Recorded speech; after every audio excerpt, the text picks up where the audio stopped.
Welcome to the deep dive. Today we're getting into something called habituation. It's this fascinating way our brains learn to, well, tune things out. Often goes totally unnoticed. Right. And our mission really is to unpack what it is, how it actually works in the brain, and maybe why it's, more important than it seems for our attention, our learning, even how we feel. Exactly. And it's something, like you said, that you experience constantly every day. So what is it, fundamentally? Well, simply put, it's when your response to something decreases after you encounter it again and again, like repeatedly. Okay, so less reaction over time. Precisely. But it's important to distinguish it from adaptation. That's a common mix-up. Ah, okay.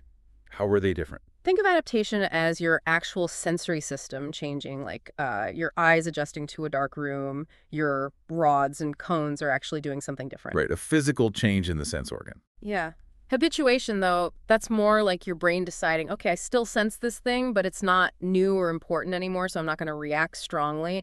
The sensory input is still there, but the response is reduced. Interesting. So under the hood, what's happening neurologically when we habituate? Well, what researchers see is that the neural activity that's initially sparked by that specific stimulus, it actually goes down with repetition. So the neurons fire less.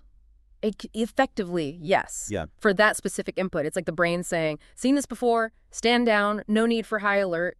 It's incredibly efficient, really. Saves cognitive energy. Yeah, that makes a lot of sense. It's like a built-in filter mechanism. Absolutely. And I guess that's where its role in attention and learning really comes in, right? Because if we reacted fully to every single sensory input all day. Oh, we'd be completely overwhelmed, couldn't function. Habituation is crucial for filtering out the constant, unchanging background stuff. Like the hum of the air conditioner you mentioned earlier. Exactly. Or, the feeling of your clothes on your skin. You sense it, but you're not thinking about it constantly. This filtering allows you to focus your limited attentional resources on what's new or potentially significant. So it lets the important, maybe novel stuff pop out. Precisely. It's not just about deciding what to focus on, it's also about the brain actively learning what to ignore. And that's fundamental for learning new things, too. You need to filter the old to make space for the new. Okay, now here's something that stood out. It's often called the simplest form of learning. Why is that? Seems quite sophisticated, filtering like that.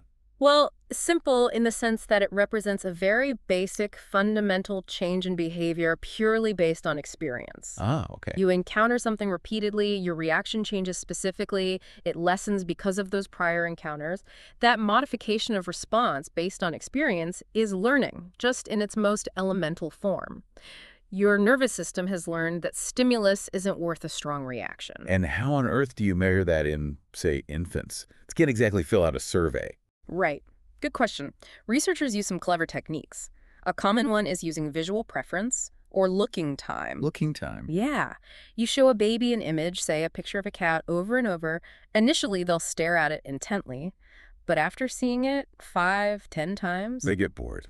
Essentially, yes. They habituate, their looking time decreases, they glance away much sooner. But then, crucially, if you show them a new image, maybe a dog, boom, their attention snaps right back. They stare intently again. Ah, so that drop in looking time for the old picture is the measure of habituation. Exactly. It shows they've processed it, learned it's familiar, and are less interested. So this connects directly to everyday life then, like tuning out the traffic noise outside your window or not noticing a particular smell in your own home that a visitor points out immediately. Precisely that. It's your brain managing the constant flood of sensory information. We become, you could say, desensitized to stimuli that are unchanging or predictable. It helps prevent sensory overload. You also mentioned earlier it affects our feelings, our emotional responses. How does that work?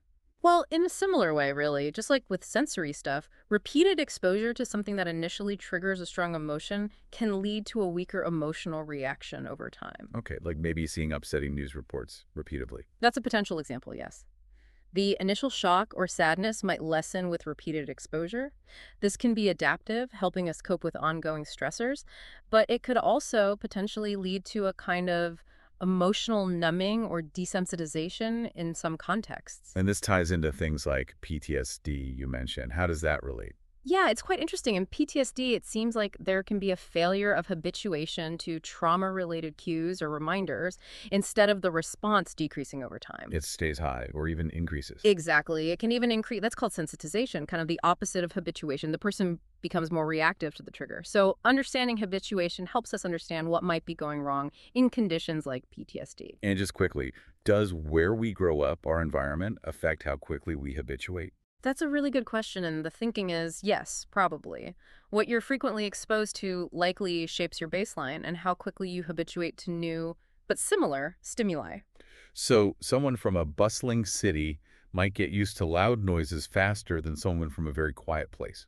Plausibly, yes. Hmm. Their system is already sort of tuned to a higher level of background noise. Cultural factors might play a role too in terms of what stimuli are considered normal background. Right. So wrapping this up then, habituation, it seems simple on the surface, just getting used to things, Uh-huh. but it's actually this fundamental learning process, constantly working away, helping us filter the world, focus our attention, manage our senses. And even shape our emotional landscape. Yeah, it's a testament to how efficiently our brains work to manage information. Absolutely fascinating. So maybe a final thought for everyone listening. What things in your own life have you become habituated to? Things you don't really see or hear anymore? And knowing what you know now, are there any of those things maybe worth paying a little fresh attention to? Something to consider. Thanks for taking this deep dive with us.